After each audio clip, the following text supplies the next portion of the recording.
제가 이 말씀을 나누려고 하는 이유는 야곱이 밤도 지냈고 그리고 야곱이 새날을 맞이합니다. 근데 밤을 어디서 지내게 되냐면 야복강이라고 하는 곳에서 지내게 돼요. 야복강, 아마도 나루토가 가까이 있는 쪽에서 지내게 되는 것 같은데요. 거기서 밤을 지내고 그리고서는 새날이 밝을 쯤에는 브니엘이라는 곳으로 지나가게 돼요. 지금 이 두 여정을 통해서 우리들이 과연 무엇을 어떻게 할까라고 하는 새해 중요한 목표를 우리가 똑같이 공유했으면 참 좋겠습니다. 여러분들이 아시는 것처럼 이 야곱이라는 사람은 어떤 사람인지 잘 아실 거예요. 야곱이라는 사람은 하나님이 나중에 말씀하실 때 아브라함의 하나님, 이삭의 하나님, 그리고 야곱의 하나님이라고 얘기하실 만큼 아주 중요한 믿음의 아주 중요한 위치를 차지하는 사람이죠. 근데 이 사람이 어떤 사람인지 여러분들도 잘 아십니다. 오늘 여러분들이 이 내용을 보시면서 하나 집중할 내용은 우리가 이것을 기도를 열심히 다시 말해서 작정하고 하나님 앞에 끝장 보는 기도를 하면 그 기도를 통해서 하나님께서 복을 주신다. 이런 얘기를 여러분들에게 드리고 싶은 내용이 아닙니다. 어떻게 따지면 그 내용이 틀리다라고는 할 수 없지만 그 내용이 오늘 이 내용이라고 본다면 우리는 우격다짐으로 이해해야 하는 말씀들이 너무 많은 거예요.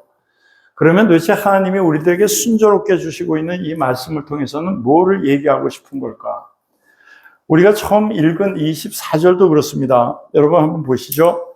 야곱이 홀로 남았더니 라고 얘기하고 있어요. 여러분 홀로 남았을 때 어떤 사람이 씨름을 먼저 시비를 걸었든지 씨름을 시작하게 됩니다. 이때 야곱을 여러분들은 어떻게 생각하세요? 하나님 앞에 귀하게 결단하고 이제는 하나님 앞에 말씀대로 살기로 순종하는 삶을 고백하는 그런 야곱으로 보이십니까? 그렇지 않습니다. 우리들의 삶이 그렇다는 걸 여러분들이 이 말씀을 통해서 여지없이 보셔야 되는 거예요. 얼마나 많은 착각을 하고 있는지 하나님을 잘 모르는 거예요. 우리가 하나님을 잘 모르니까 하나님 앞에 구하는 게 정반대의 것을 구하게 되는 거예요. 우리가 하나님이 우리들에게 주시고자 하는 것은 분명한데도 불구하고 그것을 얻을 수 있는 길을 잘 모르는 거예요. 오늘 이 야곱을 보시면 여지없이 여러분들이 발견하게 되시는데 지금 그 앞에 있는 내용은 여러분들 그냥 한번 훑어서 보시죠. 어떤 내용들을 얘기하고 있냐면 이 사람이 처음서부터 얘기하면 좀 길어지죠. 어쨌든 간에 장자권을 자기가 강탈했습니다.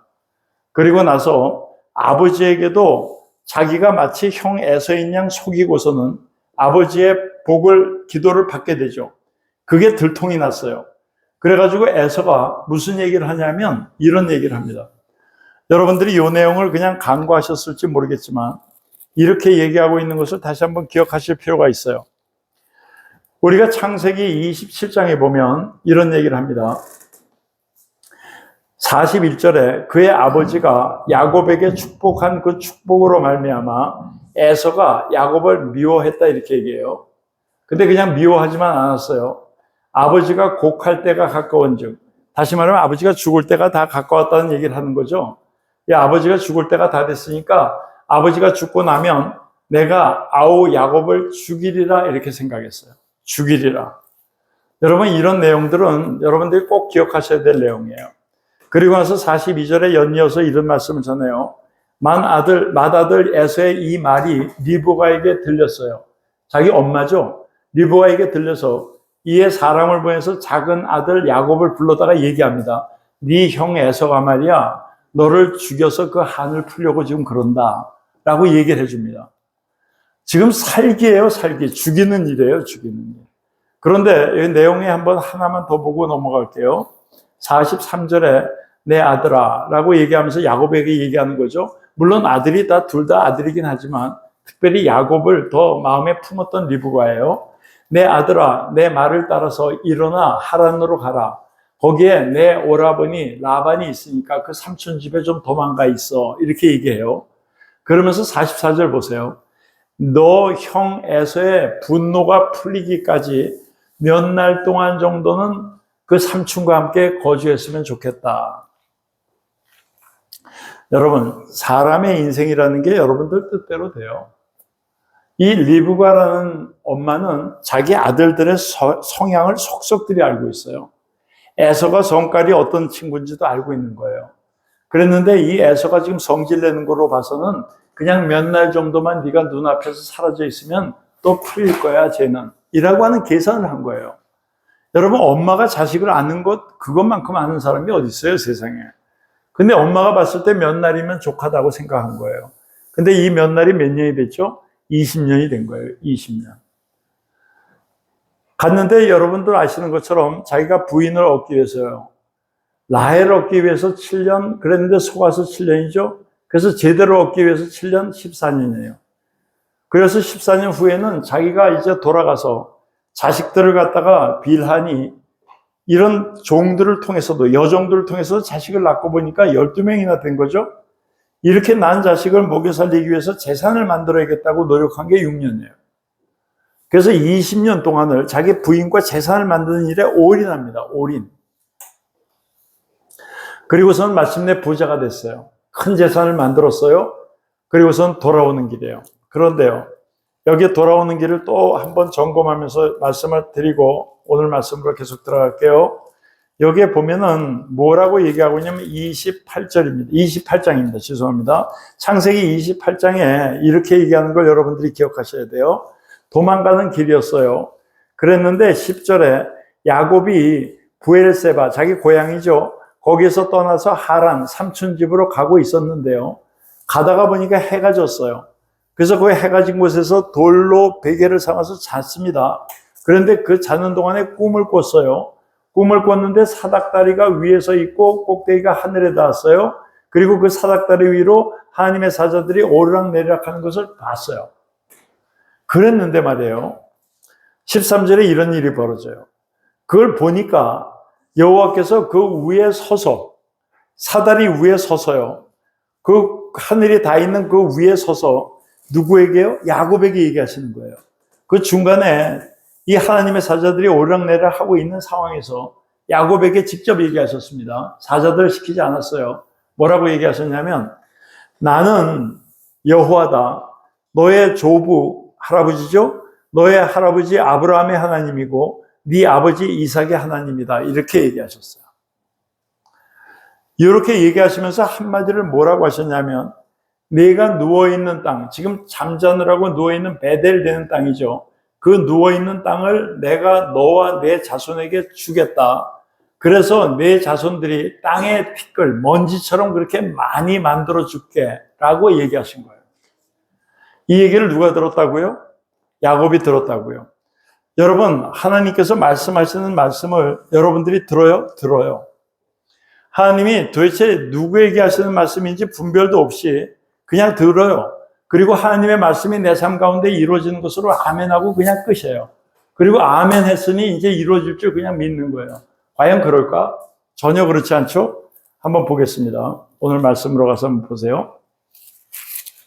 여기에 보면은 무슨 얘기를 하고 있느냐면 이런 얘기를 하고 있어요. 지금 집으로 돌아가고 있는데 거기에서 무슨 소식을 듣게 되냐면 형 에서가 400명을 거느리고 기다리고 있다는 소식을 듣게 돼요. 지금 형은 그 마음 가운데 자기를 죽이려고 하는 분노가 아직 풀리지 않았다는 것을 알고 있는데 400명을 준비하고 지금 기다리고 있다고 하니 한마디로 얘기해서는 다 죽는 거예요. 그러니까 뭐라고 얘기하고 있어요? 여러분들이 이 32장 말씀을 한번 보셔야 되는데요. 이렇게 얘기하고 있습니다. 6절 볼게요. 사자들이 야곱에게 돌아왔어요. 사자들이라는 것은 여기 메신저들이죠. 앞에 정탐하는 사람들이에요.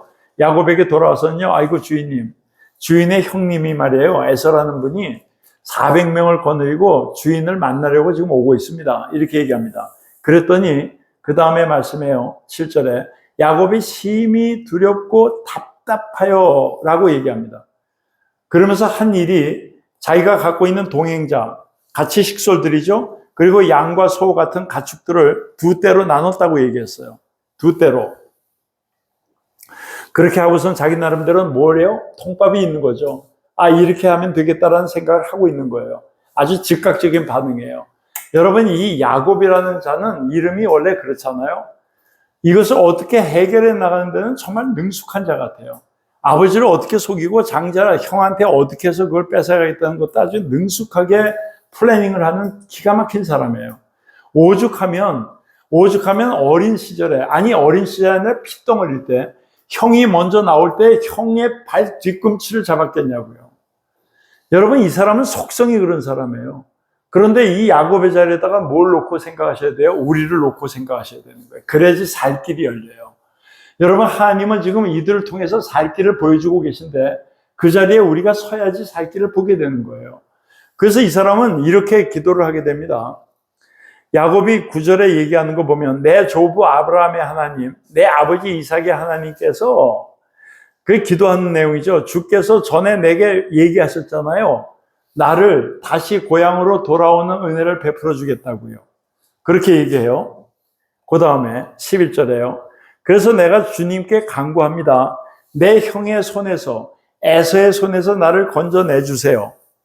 내가 그를 지금 두려워하는 이유는요, 라고 요 기가 막힌 얘기를 하는 거예요. 잘 들어보세요. 내가 그를 두려워하는 이유는 그 사람이 진짜 두려워서가 아닙니다. 단지 그가 와서 나와 내 처자를 칠까 겁이 나기 때문이에요. 라고 얘기해요. 그러면서 이 겁나는 이유를 어디다 갖다 뒤집어 씌우는지를 보세요. 이래 야곱인 거예요, 이게. 12절에 보세요. 주께서 저한테 얘기하셨잖아요. 제가 삼촌 집에 정신없이 도망가고 있을 때요. 그때 나는 그런 거 구하지도 않았고 꿈도 안 꿨어요. 근데 주님이 먼저 나타나셔가지고는 야, 나는 여호와다. 나는 아브라함 네 할아버지의 여호와고 네 아버지의 여호와야. 내가 네 자손들을 이 땅을 줘서 정말 티끌같이 땅에 먼지처럼 많게 할 거야. 라고 얘기해 주셨잖아요. 라고 따지는 거예요, 지금. 그러니 지금 죽이면 어떻게 되는 거예요? 하나님이 약속해놓고 그게 약속이 안 이루어지면 하나님 거짓말꾼이 아니에요. 라고 지금 항의하면서 하는 얘기예요. 12절에 주께서 말씀하시기를 내가 반드시 내게 은혜를 베풀어서 네 씨가 바다에 셀 수 없는 모래와 같이 많게 하리라 하셨지 않습니까? 라고 물어요. 여러분, 여기서 착각하시면 안 돼요. 하나님이 야곱에게 약속하셨어요? 하나님이 여러분들에게 말씀 주시는 게 여러분들에게 하시는 거예요? 여러분들이 사랑스러워서요? 천만에요. 우리들은 하나님의 약속을 받을 만한 자가 되지 않아요. 하나님은 우리들에게 은혜 주시기 위해서 택할 만한 자격이 없는 사람들이에요. 그런데도 왜 야곱을 택하셨어요? 그럼요, 아브라함 때문인 거예요. 아브라함에게 하신 약속 때문에 야곱을 사랑하시는 거예요. 그것 때문에 이삭을 사랑하셨고 야곱을 사랑하시는 거예요. 이 야곱을 사랑하셨기 때문에 이 백성들이 끊임없이 하나님 앞에 범죄하고 끊임없이 음란 삶에 우상 숭배로 빠졌음에도 불구하고 끝까지 기다리면서 부르시는 거예요. 그러니 지금 이 야곱은 뭘 착각한 거예요? 그럼요, 자기 때문에가 아닌 거예요. 하나님은 약속 때문에 약속을 이루어 가시는 분인 거예요. 이걸 착각하고 났으니까 이게 요구하는 거잖아요. 간구하면서 하나님이 이렇게 얘기하셨으니까 이걸 왜 안 들어주십니까? 오늘 사건은요, 오늘 이 야복강에서의 사건은 우리들에게 아주 정확한 그 길을 보여주시기 위해서 보여주시는 중요한 사건이에요. 너희들 하나님께서 약속하셨기 때문에 사랑하시는 거야. 우리들을 하나님께서 사랑하시는 이유는 하나님이 약속한 걸 신실하게 약속을 지켜가시는 하나님의 긍휼 때문에 사랑하시는 거예요. 그러므로 그 긍휼을 받은 자들이 하나님의 은혜를 온전히 누리게 되려면 뭘 해야 된다는 걸 보여주고 계신 거예요. 여러분들 하나님의 말씀을 읽으셨는데 아멘 하고 났는데 이 말씀이 여러분들 가운데 진짜 실제적으로 역사하는 하나님의 능력이 되기 위해서는 오늘 이 일이 꼭 기억되어야 되는 거예요. 그래야 여러분들은 진정으로 하나님이 역사하시는 그 역사를 그대로 역사하심으로 누리게 되는 은혜를 받게 되는 거예요. 여러분, 야곱이 혼자 남았어요. 이때는 지금 개과천선한 거예요. 이제는 정말 내가 헛짓했습니다. 내가 형 뒤꿈치를 잡고 그리고 또 아버지를 속여가면서도 내가 꿈꿨던 건 반드시 이루는 야망의 사나이입니다. 이제는 근데 그게 아닙니다. 라고 주저앉은 거예요. 천만에요. 24절에 야곱이 홀로 남았는데요. 어떤 사람이 먼저 야곱과 씨름을 한 거예요. 이게 자기가 혼자 남아서 누군가 와가지고 씨름해서 내가 나에게 은혜 주고 복을 주기를 간절히 바라는 간절한 기도의 자리가 아니었다 이 말이에요. 이 씨름했다는 걸 여러분들이 기도로 치환을 해버리면 그 다음에 복잡한 문제들이 나와요. 도대체 앞뒤가 맞지 않는 내용들이 나와버리거든요. 어떤 내용이요? 보세요. 25절. 자기가 야곱을 이기지 못함을 보고서 그가 야곱의 허벅지 관절을 치매 야곱의 허벅지 관절이 그 사람과 씨름할 때 어긋났다 이렇게 얘기해요. 여러분들 잘 아시는 말씀이에요. 근데 우리가 여기서 퀘스천이 뭐냐면 늘 갖는 퀘스천이죠.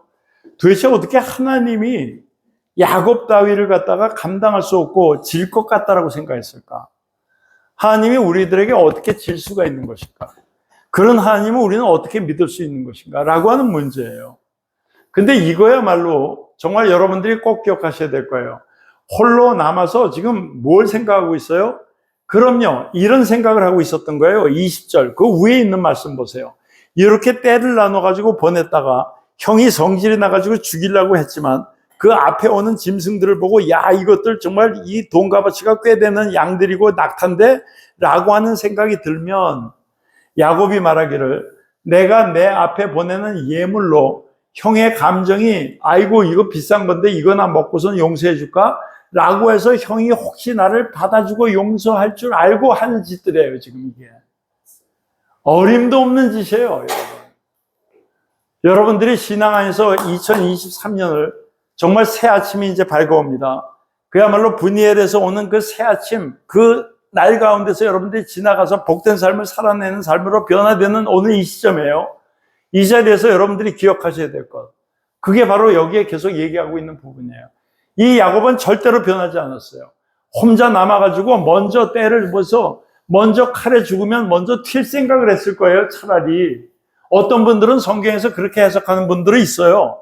이들을 보내놓고 정말 이들의 안위를 위해서 깊이 기도하면서 하나님의 은혜 주시기를 간절히 기도한 그 기도였다라고 얘기하는 분들이 있지만 이 내용을 보면 절대 그렇지 않아요. 야곱을 이기지 못했다는 거예요. 뭘 이기지 못했을까요? 여러분 생각을 좀 한번 해보세요. 하나님이 어떻게 야곱을 못 이길까요? 뭐에 대해서 얘기하는 걸까요? 그럼요, 아직도 집요하게 혼자 있는 야곱에게 이 야곱이 가야 할 바른 길을 위해서 하나님의 사자가 와서 마침내 이건 예수 그리스도라는 얘기를 하고는 있지만 어쨌든 거기까지 나가지 않더라도 하나님이 보내신 사자가 와서 씨름을 하고 있는데 이 씨름을 씨름으로 받지 않냐고 뭐로요? 끝까지 내 꿈, 내가 생각하고 내가 이루고자 하는 그 왕성한 정욕 이거를 끊임없이 주장해서 하나님이 졌다라고 얘기해버린 거예요. 졌다. 너의 그 인간적인 탐욕은 도대체 내가 지금 부러뜨리려고 잡아있는 상황 가운데서도 끝없이 잡혔으니까 이제는 죽었습니다. 하나님이라고 하는 깨짐도 없이 끝까지 여전히 너는 에서를 어떻게 해서든지 정리해달라고 하는 인간적인 욕심밖에 없구나. 내가 졌다라고 얘기하시는 거예요. 야곱은 이런 사람이에요, 여러분. 여러분들은 거기에 비하면 얼마나 사실은 온유한 분들인지 몰라요. 야곱은 무서운 사람입니다. 이 사람은 하나님 앞에 쓸 수 있는 게 우리보다도 훨씬 가능성은 없는 사람이에요. 그런데 이 사람을 포기해버리잖아요. 야곱을 이기지 못해요. 야곱의 그 정욕이나 인간적인 탐욕은 도대체 하나님이 어떻게 할 수가 없어요. 그래서 어떻게 했다고요? 환도뼈를 쳤다고 그러잖아요. 환도뼈. 여러분 이 사건이 드디어 야곱을 바꾸는 일이 되는 거예요. 자, 먼저는 말이죠. 야곱이 여전히 제가 말씀드립니다. 변화가 안 됐어요. 지금도 여전히 술수를 써서 어떤 식이든지 계교를 써서 형 에서를 마무리하고 그걸 위험을 넘어설 생각밖에 하지 않는 야곱이에요. 그 야곱을 와서 씨름하는 것 이게 뭘까요 도대체? 그럼요. 여러분들의 삶의 방향과 가치를 바꾸시는 하나님의 터치예요. 이게 여러분들을 스위치시키는, 다시 말해서 완전히 포지션을 스위치시키는 하나님의 터치라고요. 여러분 이 씨름이라는 게 그런 의미를 갖고 있어요. 굉장히 중요해요.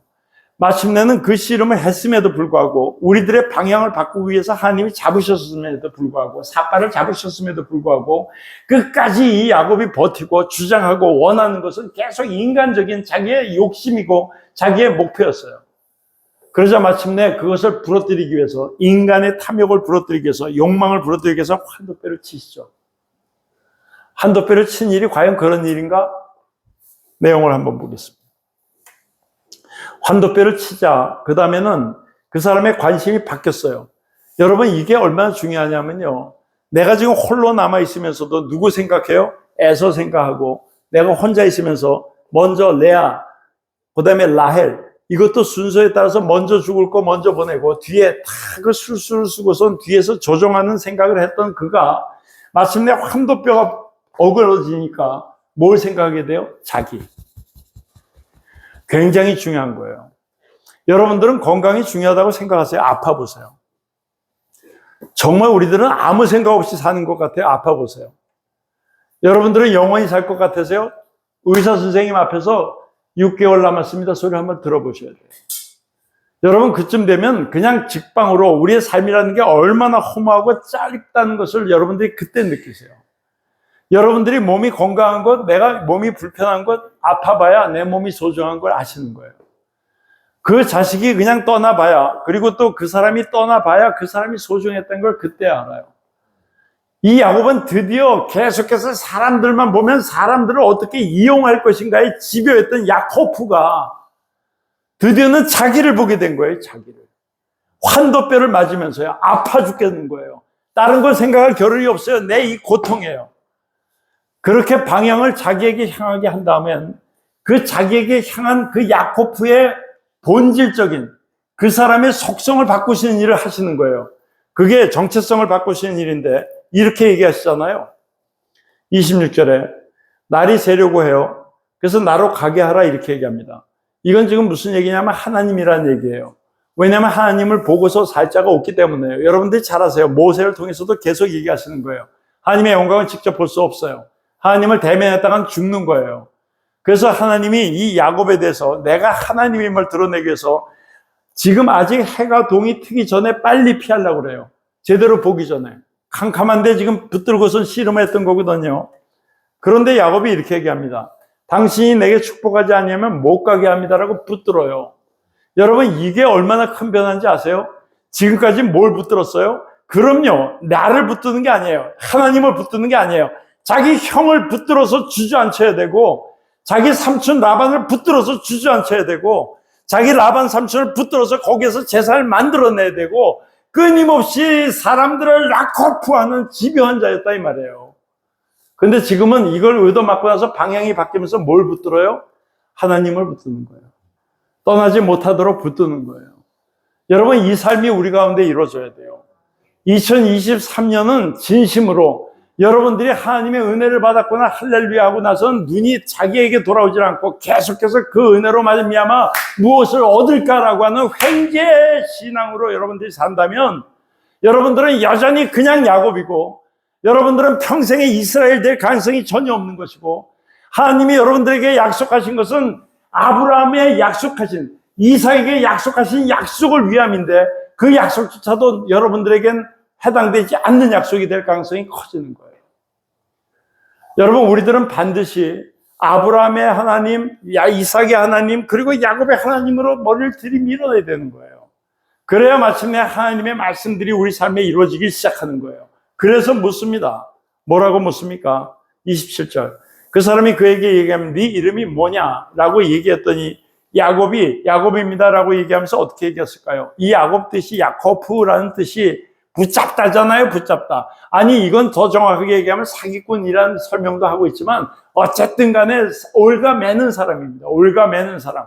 여기에 들어가면 벗어날 길이 없어요. 네 이름이 뭐냐라고 했더니 환도뼈 때문에 내 삶이 복잡해지고 환도뼈 때문에 이거 어떡하지? 형을 만나면 도망갈 수나 있나? 이젠 죽은 목숨이네. 아주 생각이 복잡한 이 상황인데 하나님이 Who are you? 라고 묻는 거예요. 너는 도대체 누구냐고요. 그러니까 자기가 얘기할 수밖에 없잖아요. 나는 붙잡아서 어쨌든 간에 남을 붙잡아서 거기서 피를 빨아먹는 자거든요. 라고 대답하는 거예요. 그러자 그 다음에 28절에 그렇게 얘기합니다. 너 있잖아. 다시는 네 이름을 남을 붙들어서 남에게 희생시켜서 네가 배부른 자가 아니야. 이제부터는 이스라엘이라고 부를 거야. 라고 얘기하세요. 완전히 삶의 정체성을 바꿔주셨어요. 근데 뒤에 나오는 설명이 이해하기가 또 조금 쉽지 않은 설명이 나오는 거예요. 이는 내가 너를 이스라엘이라고 부르는 이유는 네가 하나님과 사람들과 겨루어서 이겼기 때문이다. 이 얘기를 하는 거예요. 그래가지고 우리는 계속해서 헤매는 거예요. 하나님이 마치 우리들에게 힘이 약해서 져준 것처럼요. 그리고 이 야곱은 하나님도 이기고 사람도 이기고 다 이겨서 마침내 승리의 이스라엘이 된 것처럼요. 그렇지 않아요. 여기서 이스라엘이라는 말은 정확하게는요, 아니 정확하게 아니라 원래 뜻이 그래요. 이스라라고 엘이에요. 이스라엘. 이스라라고 해서는 다스림이에요, 다스림. 그리고 엘이란 여러분들이 아시는 것처럼 하나님이에요. 벳엘 그러면 하나님의 집 벳엘인 것처럼 엘은 하나님이에요. 그러니까 하나님이 다스림이에요. 하나님의 다스림. 너는 네가 집요하게 네가 다스리는 인생이 아니라 하나님께 다스림을 받는 인생이야 라고 정확하게 얘기해 주신 거예요. 이제부터는 그렇게 살아야 된다고요. 그래야 내가 아브라함의 하나님, 이삭의 하나님, 그리고 야곱의 하나님이라고 그렇게 내 밑으로 끌어넣을 거야 라고 얘기해 주시는 거예요. 여러분, 하나님 그늘로 무조건 들어가셔야 돼요. 그러기 위해서는 반드시 여러분들이 뭐예요? 여전히 하나님 앞에 땡깡 피고 자기 주장이나 내놓고 하는 정말 죄될 수밖에 없는, 돌아설 길이 없는 자지만 하나님이 여러분들의 삶에 건드려주시는 그 씨름을 통해서, 환도뼈를 치는 일을 통해서 여러분들이 마침내 여러분들을 들여다보시고 내 정체성이 여전히 그렇다는 걸 확인할 수 있는 그런 시간이 반드시 있게 되어지기를 주님의 이름으로 축원드리겠습니다. 여러분, 그 시간을 통해 가지고 뭐라고 얘기했어요? 하나님과 사람들을 겨루 이겼다. 이건 지금 뭘 얘기하느냐 하면요, 하나님을 이겼어요? 뭐로 이겼다고 그랬어요? 하나님은 도대체 어떠한 죄도, 어떠한 불경함도, 어떠한 음란함도 존재하지 않아요. 죄도 존재하지 않아요. 그런데 이 야곱이 꿈꾸는 건 온통 하나님과 전혀 관계없는 것들만 꿈꾸는 자예요. 그래서 마침내 이제는 감당이 안 되는구나라고 포기했던 것처럼 하나님은 그렇게 이긴 거예요. 사람들도 이뤘어요. 겨루어서 그렇게 이긴 거예요. 아버지를 속였어요. 그리고 그 형이 배고프는 그 정말 치명적인 약점을 통해 가지고 장자권 팔아라고 팥죽 하나 내놓은 그런 사람이에요. 여러분, 라반 집에서도 어떻게 했는지 아시잖아요. 라반 보고 그냥 얘기하면서 이걸 나한테 맡겨라 라고 얘기해 놓고는 껍데기를 얼룩이로 만들어서 그걸 계속해서 젖 먹일 때마다, 풀 먹일 때마다, 물 먹일 때마다 보여가지고는 마침내 얼룩 양들을 만들어내고, 그리고선 거기에 대해서 자기 몫을 챙겨낸 사람이에요. 이런 사람은 없어요. 사람도 겨루어서 이긴 사람이에요. 그런데 네가 갖고 있는 그 인간적인 야망과 목적과 강력한 욕망으로 하나님도 이겨내고 사람도 다 이용해 먹었지만 이제는 그렇게 하지 않아야 돼. 하나님이 다스리는 자가 돼야 돼 라고 얘기해 주시는 거예요. 여러분, 여기에 대해서 이 야곱이 깨달았습니다. 하나님인 줄 안 거예요. 아, 이분이 하나님이었구나. 간밤에 그냥 와가지고 시비 걸던 술주정뱅이가 아니었구나 하는 걸 알았던 거예요. 그 깨닫는 순간에 무슨 일이 벌어져요? 당신 이름을 좀 알려주세요 라고 얘기하자 하나님 소리를 듣고 싶었던 거예요. 그러자 그 사람이 대답 안 합니다. 왜 내 이름을 묻느냐 라고 하고서는 그냥 야곱에게 축복을 해줘버려요. 저는 오늘 이 자리가 여러분들이 정말 하나님으로부터 축복받는 이 자리가 되기를 진심으로 축원드릴게요. 여러분, 받으셔야 돼요. 반드시 받으셔야 돼요. 이 축복을 받고 나서 그 다음에 고백이 놀랍습니다. 이걸 여러분들이 기억하시기 바랍니다. 이 축복을 받고 나자 하나님이 신 줄을 알았던 거예요. 야곱은 이제 내 삶으로, 내 힘으로 살 수 없는 처지가 돼버렸어요. 사람들은 대체적으로 그런 삶이 되면 끝났다, 너는 인생이 이제 끝이야 라고 얘기하지만 하나님 안에서는 절대로 그렇지 않아요, 여러분. 정말 여러분들이 이걸 정확하게 믿고 그리고 또 그렇게 순종하셔야 돼요. 하나님은요, 우리들이 세상을 이길 만한 조건으로 우리를 세상에서 승리하게 하시는 분이 아니에요. 하나님의 능력으로, 은혜로 그리 하시는 분이에요. 하나님이 여러분들 삶 가운데 이루시는 것을 보기 위해서는 오늘 이 야곱의 고백이 필요한 거예요. 나는 이제 끝났어요. 이 몸이 성에도 에서하고 맞붙어서 지금 400명 데리고 있는 에서에게 목숨 빼앗길 게 뻔한데 다리까지 쩔뚝거리게 생겼어요. 도망가도 10m를 못 도망가게 생긴 거예요. 그랬는데도 불구하고 뭐라고 얘기해요? 여기 보니까요, 분이엘이라고 얘기하잖아요, 그곳을. 여러분, 여기에 분이라고 얘기하는 것은, 분이라고 하는 건 얼굴이에요. 엘 또 나와요. 하나님이에요. 다시 말해서 하나님의 얼굴이에요. 하나님의 얼굴을 본 곳이라고 자기가 얘기하고 있는 거예요. 봤어요? 못 봤어요. 봤으면 어떻게 됐어요? 그래서 얘기하잖아요, 그 뒤에요. 내가 이르기를, 내가 하나님과 대면했는데도 내 생명이 보존됐다. 살았단 말이에요, 살았다고. 이 얘기를요, 제가 한 군데서만 잠깐 좀 읽어드릴게요. 이 사사기에 보시면은 이런 내용이 한번 나오는데요. 여러분들 기억하시는 내용이에요. 사사기에 보면 기드온에 대한 얘기를 하면서요. 기드온 이렇게 얘기합니다. 21절에 보면 사사기 6장인데요. 여호와의 사자가 손에 잡은 지팡이 끝을 내밀어서 고기와 무교병 이걸 다 불 태워가지고요. 바위에서 다 살라버려요. 그리고 여호와의 사자는 떠나서 보이지 않았습니다. 그러자 22절에 기드온이 아이고야, 그게 여호와의 사자였네. 자기는 몰랐어요. 여호와의 사자였네라고 알고서는 그다음부터는 급히 슬퍼서 통회합니다. 막 울부짖는 거예요. 아이고 하나님 죄송합니다. 그게 하나님의 사자인 줄 몰랐습니다. 하나님의 사자인 줄 몰랐습니다. 내가 여호와의 사자를 대면해서 봤네요. 세상에. 이제는 난 죽었습니다. 라고 얘기하는 거예요. 여러분, 보면 죽는 거예요. 하나님의 영광은. 그러니까 지금 기드온이 그렇게 얘기하잖아요. 전 그냥 야 이거 한번 해봐. 이거 다 불태워봐. 네가 진짜 맞는다면 해봐. 그랬더니 진짜 불태우고 사라져버린 거예요. 아 불사. 하나님이셨네. 이제 큰일 났네. 하나님 앞에 맞짱 뜬 건 그만두고라도 하나님을 대면해서 봤으니 난 죽었다 라고 얘기합니다. 그런데 23절 여호와께서 기드온에게 그렇게 얘기하잖아요. 너는 안심해라. 두려워하지 마. 죽지 아니하리라 이렇게 얘기하십니다. 여러분 이렇게 말도 안 되는 얘기를 듣자 그 다음에 한 고백을 들어보세요. 24절에 기드온이 그 즉시로 여호와를 위해서 거기다 제단을 쌓고선요 제사를 드리면서 뭐라고 불렀어요? 여호와 샬롬. 여러분 샬롬이 무슨 뜻인지 알잖아요. 우리가 흔히 얘기해서 평안을 얘기하는 샬롬인데요. 이 샬롬은 뭐와 연결되어 있는 말씀이라고요? 예, 사바트라고 하는 안식과 연결되어 있는 말씀이에요. 이게 바로 은혜예요. 우리들은요 죽을 수밖에 없는 자들이에요. 하나님 영광 앞에서 죽을 수밖에 없는 자들인데 살아있네요. 지금도 살았네요. 이게 뻔뻔함 때문에가 아니라 하나님의 은혜 때문에 사는 거죠. 이 은혜를 누리고 사는 삶을 평안의 삶 이렇게 얘기하는 거예요. 여러분 하나님의 은혜가 여러분들을 장악하시고 덮으셔서 여러분들은 어떤 상황 가운데서도 그저 정말 평안을 누리고 기쁨을 누리고 그래서 하나님께 매사 어떤 일이든지 감사할 수 있는 것이 눈앞에 분명하게 보이시는 영적으로 깬 사람들이 다 되셔서 하나님이 얘기하시는 나는 권상준의 하나님이다. 하나님이 여러분들의 이름을 얘기하셔서 다른 데 가셔서도 누구에게도 나는 누구의 조미영의 하나님이야 라고 얘기해 줄 수 있는 그 이름의 사람들이 되기를 주님의 이름으로 축원드리겠습니다. 네. 여러분 우리가 그걸 한번 꿈꿔보십시다. 그래서 나중에 가면서 뭐라 그래요? 그 분이엘을 지나갈 때요. 그때 뭐가 뜬다고요? 드디어 해가 돋았더라. 여러분 인생이요 밤이 끝나고 새벽이 오는 거예요. 어디에서요? 분이엘에서. 우리들의 정체성을 분명하게 알고요. 우리 정체성을 불러서 회복시키시는 내가 야곱으로 살지 않게 하시고 이스라엘로 살게 하시는 그 하나님이었구나를 고백하게 되면 우리는 뒤집어지는 거예요. 우리 삶은 그냥 살 수가 없어지는 거예요. 여러분 이것이 여러분들 삶 가운데 이미 벌어진 일 아니에요? 그런데 여러분들이 모르셨잖아요. 지금 그 감격을 온전히 누리지 못하셨잖아요. 그게 얼마나 큰 일인지 모르셨잖아요. 그래서 이렇게 얘기하잖아요. 마지막을 읽은 31절 보면 그가 분이엘을 지날 때 해가 돋았습니다. 해가 돋아서 너무너무 기쁜 거예요. 그가 비록 한도뼈를 다쳐서 쩔뚝거리고 이전의 정상적인 삶이 아니라 이제는 장애인이 됐지만 말입니다. 여러분 우리가 삶 속에 뭐가 좀 부족하세요? 여러분들이 그 부족함을 채우는 걸 기다리는 게 아니라 그 부족한데도 불구하고 그 부족한 가운데서도 나에게 기쁨 주시는 기가 막힌 그 하나님. 우리가 정말 바라볼 수 없는 소망 가운데서 삶 가운데서도 그 소망을 주시고 우리를 위로하시는 그 전능하신 그 하나님.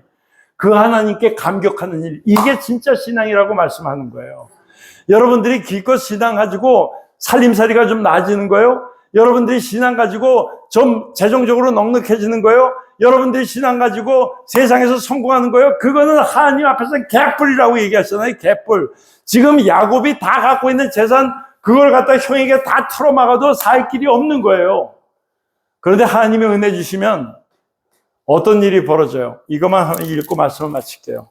이런 일들은 정말 하나님이 아니고는 앞뒤를 들여다봐도 아무리 말씀 가운데도 힌트도 없어요. 힌트. 드디어는 이 야곱이 나갑니다. 에서 앞으로. 그들 앞으로 나가는데 몸을 7번이나 땅에 굽혀서 그의 형 에서에게 가까이 가요. 얼마나 지금도 하나님이 함께 하신다라고 하는 회복된 마음이었지만 그럼에도 불구하고 눈앞에 보여지는 창과 칼 앞에서는 두려움이 있을 수밖에 없는 거예요. 그런데 그렇게 나갔더니 4절 에서가 달려옵니다. 먼저. 그리고 자기 동생 야곱을 맞이합니다. 환영합니다. 영접한다는 거예요. 그리고 목을 어긋 맞춰서 서로 입 맞추고 울어요. 이 화해가 뭐로 이루어지는 거냐고요. 여러분 앞에 보냈던 그 양, 소, 낙타 이런 따위의 뇌물로 그게 바뀌어지냐고요. 여러분, 이게 죽고 살리는 문제라고 말씀드렸잖아요. 에서가 죽이겠다고 생각했다니까요. 20년 동안 그걸 칼을 갈면서 기다리고 있다가 온다고 하니까 400명을 동원한 거예요. 400명. 그 증오가 그렇게 불붙듯 한데도 불구하고 이게 단순간에 녹아버리는 거예요. 이게 어떤 일이 벌어진 거예요? 하나님 안에 있는 사람에게 주시는 하나님의 은혜인 거예요. 여러분들 삶 가운데 모든 문제가 이렇게 풀어지는 기가 막힌 하나님의 기적이 2023년에는 매일매일 계속되기를 축원드릴게요. 여러분, 이후에는 그것뿐입니까? 그냥 울고서 화해만 했어요? 중요한 말씀을 하나 또 하고 12절에 뭐라고요? 에서가 얘기합니다. 야, 우리가 떠나자. 너 지금 고향에 20년 만에 돌아왔으니까 참 힘들고 사방이 다 바뀌어서 어딘지 잘 모르겠지. 그리고 너 없는 사이에 희한한 족속들도 많이 생겼어. 너 조심해야 돼. 그러니까 네가 안정적으로 편안하게 살도록 내가 너와 동행하리라. 이런 오파까지 하는 일이 벌어지는 거예요. 여러분, 저는 여러분들이 예수를 믿는다는 거 의심하지 않습니다. 근데 예수를 믿는데 하나님이 여러분들에게 주시는 약속이 내 삶 가운데 성취되어지는 그 이유가 뭔지를 알지 못하고 말씀하셨으니 아멘. 안 이루어지면 그냥 입이 이만큼 나오는 그런 신앙은 오늘 정리하셔야 돼요. 버리셔야 돼요.